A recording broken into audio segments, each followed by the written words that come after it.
நெல்லை மாவட்டத்தில் பள்ளி மற்றும் கல்லூரி மாணவர்களுக்கிடையே நடைபெறும் சாதிய மோதல்கள் இதனை தவிர்க்க தீர்வுதான் என பார்க்கலாம்.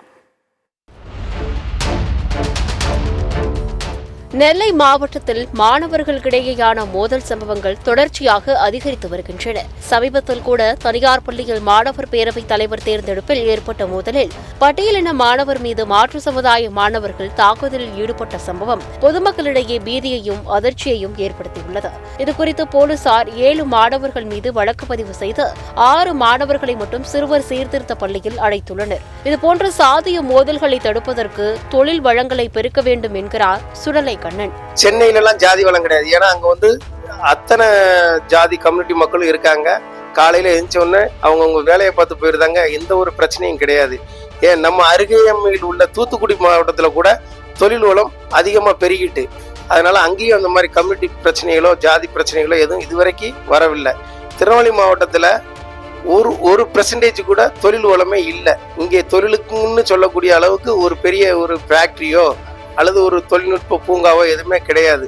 இந்த அரசு தொழில் வளத்தை திருநெல்வேலி மாவட்டத்தில் அதிகமாக கொண்டு வந்துட்டாங்கன்னா காலையில் எழுந்தவுடன் அத்தனை கம்யூனிட்டி மக்களும் தொழில் நோக்கி பயணிக்கும் போது இந்த கம்யூனிட்டி பிரச்சனைக்கு உண்டான ஒரு வாய்ப்பே இருக்காது.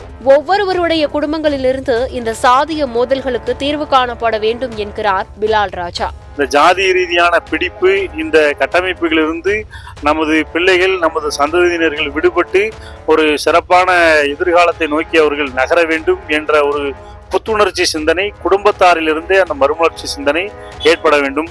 இதுபோன்ற சாதி ரீதியிலான மோதல்களை தவிர்ப்பதற்கு பள்ளிகளுக்கு நன்கொடை அளிக்கும் நபர்களின் பெயர்களை குறிப்பிடும் போது சாதி அடையாளங்கள் இருக்கக்கூடாது. சாதிய அடையாளங்கள் இருக்காது என்ற உறுதிமொழியை பெற்ற பின்னரே புதிய பள்ளியை தொடங்க அனுமதி தர வேண்டும். தனியார் பள்ளிகளுக்கு வைக்கப்பட்டுள்ள சாதி பெயர்களை நீக்கவும் அரசு நடவடிக்கை எடுக்க வேண்டும். தாழ்த்தப்பட்டோர் பழங்குடி பள்ளிகள் அனைத்தையும் பள்ளிக் கல்வித்துறையின் நேரடி கட்டுப்பாட்டிற்கு கொண்டு வர வேண்டும்.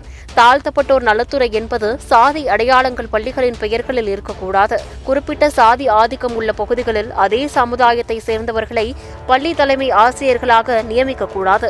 குறிப்பிட்ட சாதி ஆதிக்கம் உள்ள பகுதிகளில் அதே சமூகத்தை சேர்ந்தவர்களை சிஇஓ, பிஇஓ உள்ளிட்ட பதவிகளில் நியமிக்கக்கூடாது. தலைமை ஆசிரியர்கள் பட்டியல் பழங்குடி மாணவர்களிடம் நடந்து கொள்ளும் விதம் குறித்து ஆய்வு செய்து ஆண்டறிக்கை தயாரிக்க வேண்டும் போன்ற கோரிக்கைகள் நீதிபதி சந்துரு தலைமையில் முன்வைக்கப்பட்டது.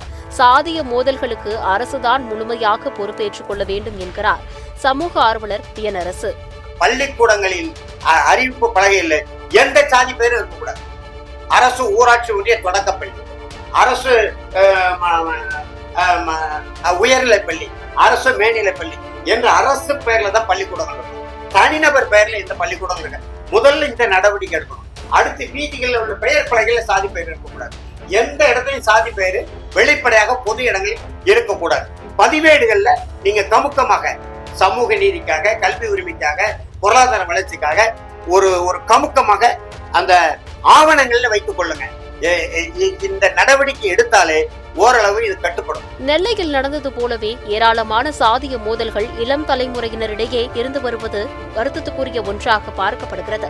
இதுபோன்ற சாதிய மோதல்களுக்கு அரசு மட்டுமே நடவடிக்கை எடுக்க வேண்டும் என்பதை விட சாதிகள் இல்லையடி பாப்பா என்னும் பாரதியாரின் வரிகளுக்கேற்ப பயணித்தால் சாதிய மோதல்களை தடுக்கலாம் என்பது இன்றியமையாத உண்மையாகும். சத்தியம் செய்திகளுக்காக நெல்லை மாவட்ட செய்தியாளர் பலராஜனுடன் சத்தியம் செய்திக்குழு.